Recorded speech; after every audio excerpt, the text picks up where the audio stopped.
Bismillahirrahmanirrahim. Assalamualaikum warahmatullahi wabarakatuh.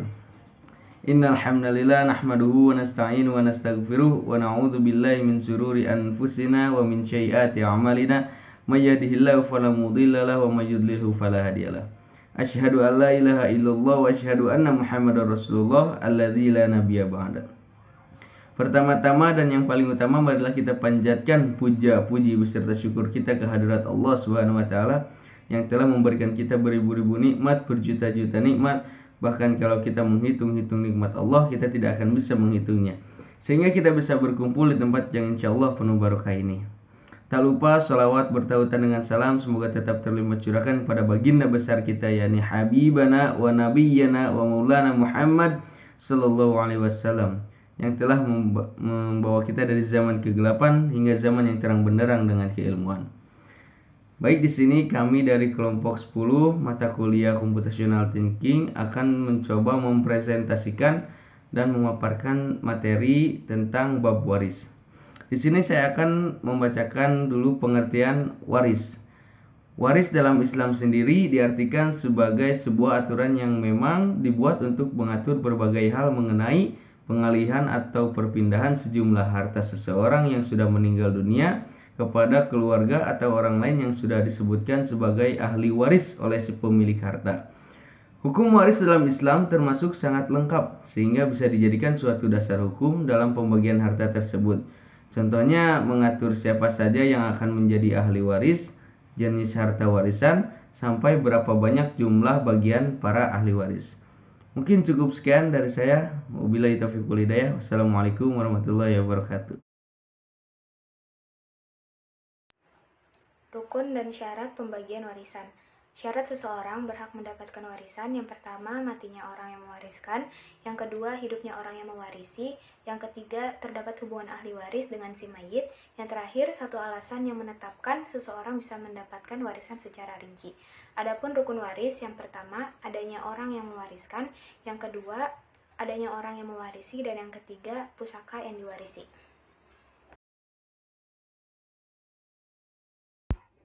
Baik, di sini saya akan melanjutkan materi tentang ketentuan hukum dalam pembagian waris.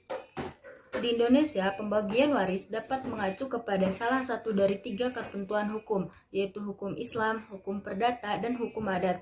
Bagi pewaris yang beragama Islam, maka dalam membagi warisannya, ia harus mengikuti hukum Islam. Sementara pewaris non-Islam dalam mengacu kepada hukum adat atau hukum perdata atau kitab Undang-Undang Hukum Perdata. Yang pertama, pembagian waris menurut Islam. Di sini tata cara pembagian waris menurut hukum Islam disesuaikan dengan ahli warisnya, yaitu sebagai berikut. Yang pertama, anak perempuan; yang kedua, istri atau janda; yang ketiga, ayah pewaris; yang keempat, ibu pewaris; yang kelima, anak laki-laki. Selanjutnya, pembagian waris menurut hukum perdata. Pembagian warisan secara perdata merujuk kepada kitab Undang-Undang Hukum Perdata. Di sini ada 4 golongan. Yang pertama, golongan pertama, suami atau istri yang hidup terlama dan anak atau keturunannya. Pasal 852 KUHP Perdata, suami atau istri dan atau anak keturunan pewaris berhak menerima warisan masing-masing sebesar 1/4 bagian. Yang kedua, yang golongan kedua, orang tua dan saudara kandung pewaris. Golongan ini berhak mendapatkan warisan bila pewaris belum mempunyai suami atau istri dan anak. Setiap ahli waris berhak mendapatkan 1/4 bagian.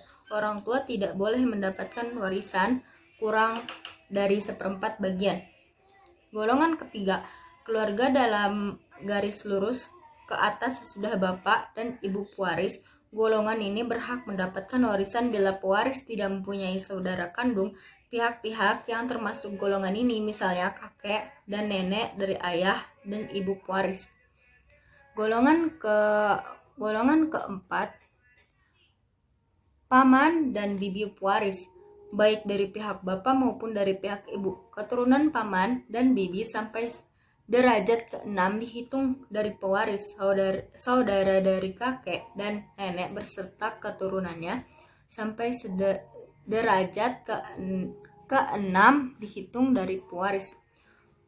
Hukum perdata tidak membedakan ahli waris laki-laki dan perempuan. Ketentuan yang berlaku adalah bila ahli waris golongan pertama masih ada, maka menutup hak anggota keluarga lainnya, baik dalam garis lurus ke atas atau ke samping. Selain itu, golongan ahli waris yang derajatnya lebih tinggi menutup golongan yang derajatnya lebih rendah.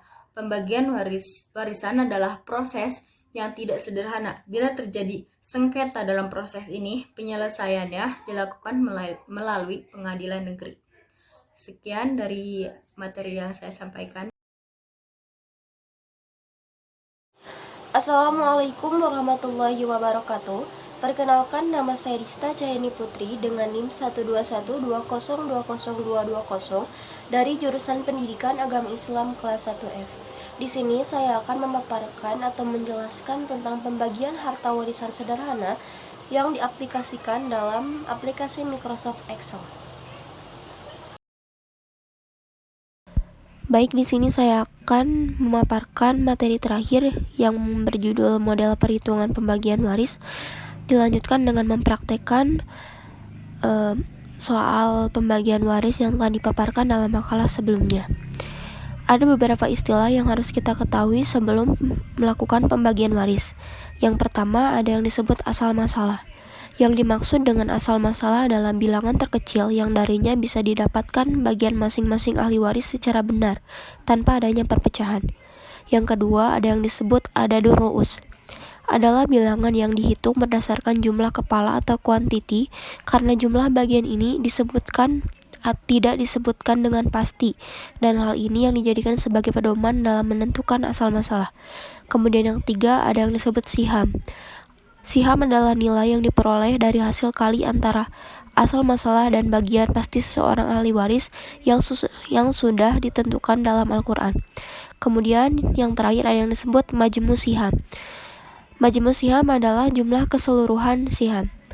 Selanjutnya, hal-hal yang harus ditentukan dalam perhitungan waris adalah: pertama, menentukan ahli waris; kedua, menentukan bagian berdasarkan bagian yang sudah pasti dan diatur dalam Al-Quran; yang ketiga, menentukan asal masalah; dan yang terakhir, menentukan siham.